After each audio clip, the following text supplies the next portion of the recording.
Dan saat ini kami sudah menerapkan ada dua pasal utama, yaitu pasal 220 KUHP kaitan dengan memberikan keterangan palsu, ya, atau menyampaikan keterangan palsu kepada pihak kepolisian bahwa ternyata tidak terjadi tindak pidana. Dan kemudian pasal 242 ayat 1 ayat 3 KUHP yang memberikan keterangan palsu di atas sumpah, yaitu pembuatan laporan polisinya itu dengan ancaman hukuman maksimal 7 tahun penjara. Ya.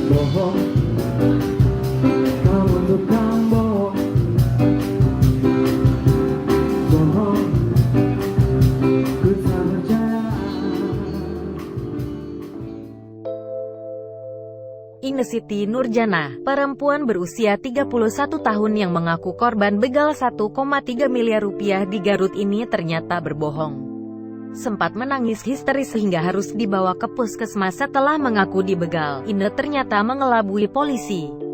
Kini ia ditetapkan sebagai tersangka Senin, tanggal 11 Oktober tahun 2021. Selain Ine, polisi juga menetapkan seorang tersangka lain yakni MM 39 tahun alias Amun, seorang laki-laki yang bertugas mengamankan uang beserta motor pelaku. Kapolres Garut AKBP Wirdanto Hadi Caksono mengatakan keduanya menjadi tersangka setelah ketahuan membuat pengakuan bohong yakni telah menjadi korban begal dengan kerugian miliaran rupiah. Setelah proses interogasi terhadap kedua pelaku, diketahui pelaku membuat keterangan palsu tersebut karena ingin menghindari masalah hutang yang selama ini menjeratnya. Sebelumnya, pada Jumat tanggal 8 Oktober tahun 2021 petang, pelaku mengaku telah menjadi korban begal. Tas dan motor yang dikendarainya dibawa oleh 3 orang tak dikenal. Terkait adanya tindak pidana memberikan keterangan palsu di atas sumpah dengan kronologi sebagai berikut. Jadi pada hari Jumat sekitar pukul 16.30, yaitu tanggal 8 Oktober, bahwa Polsek Cisurupan menerima sebuah laporan polisi dari seorang wanita yang mengaku mengalami tindak pidana pencurian dengan kekerasan atau begal, di mana yang bersangkutan pada saat itu di tengah perjalanan sedang mengendarai sebuah motor, dipepet oleh 3 orang yang tidak dikenal, dan kemudian setelah itu diacungi senjata tajam untuk menyerahkan barang berharganya. Yang bersangkutan mengaku membawa barang berharga, yaitu ada sejumlah uang sekitar 1,1 miliar rupiah dan juga sepeda motor dan termasuk handphone. Yang ketiganya begal tersebut. Kemudian setelah itu wanita tersebut akhirnya melapor kepada pihak kepolisian, yaitu Polsek Cisurupan, dan kemudian membuat laporan polisi. Seketika itu kemudian keesokan harinya tim Sancang dari Polres Garut melakukan langkah-langkah olah TKP dan juga penyelidikan terkait tindak pidana pencurian dengan kekerasan tersebut yang dialami oleh wanita tersebut. Namun demikian, pada saat pelaksanaan olah TKP dan juga penyelidikan, terjadi atau ditemukan kejanggalan-kejanggalan terhadap pelaporan dari wanita tersebut. Yang tentunya di sini kami dari tim Sancang akhirnya menyimpulkan bahwa sepertinya ada sebuah rekayasa di dalam pembuatan laporan polisi ataupun keadaan pencurian kekerasan atau begal tersebut.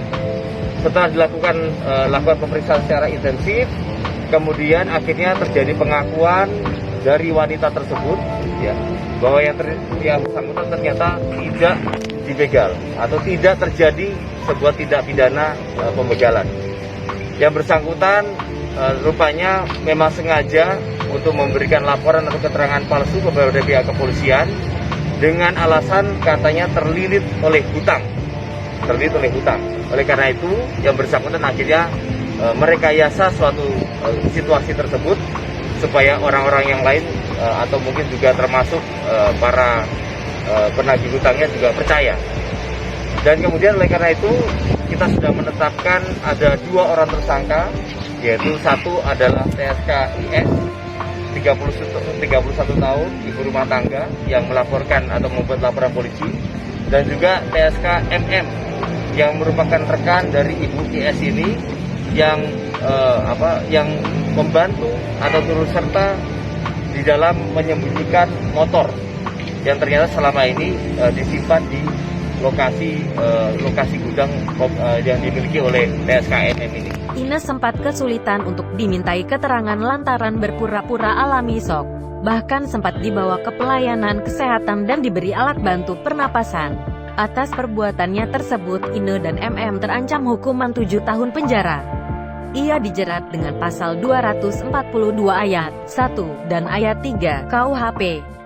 Barang siapa dengan sengaja memberi keterangan palsu di atas sumpah, baik dengan lisan atau tulisan, diancam dengan pidana penjara paling lama 7 tahun.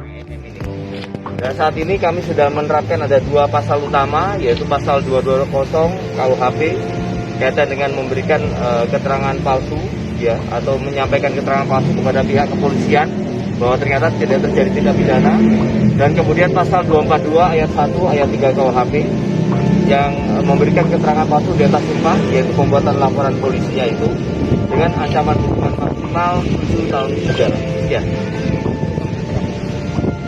Nah, utangnya saat ini masih didalami, ada bervariasi karena ternyata ada beberapa sumber hutang, mungkin bisa sekitar sampai dengan 10 miliar ke atas. Si ibu ini statusnya sudah menikah, Bang? Sudah menikah? Sudah menikah. Oke, clear? Thank you. Ya, Ini tasnya dulu. Ini. Cuk.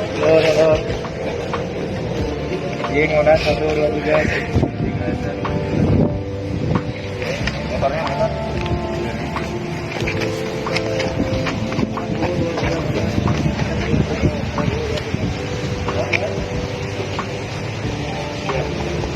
Oke.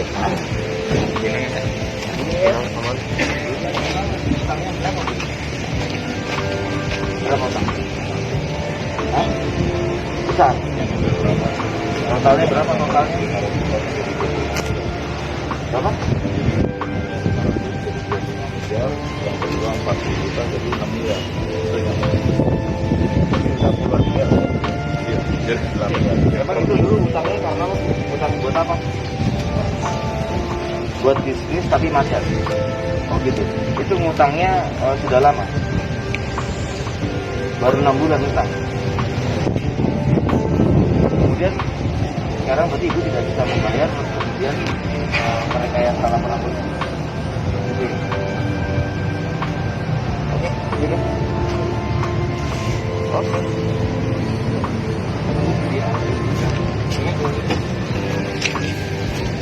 Itunya, red.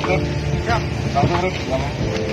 Jangan lupa like, subscribe, dan share ya.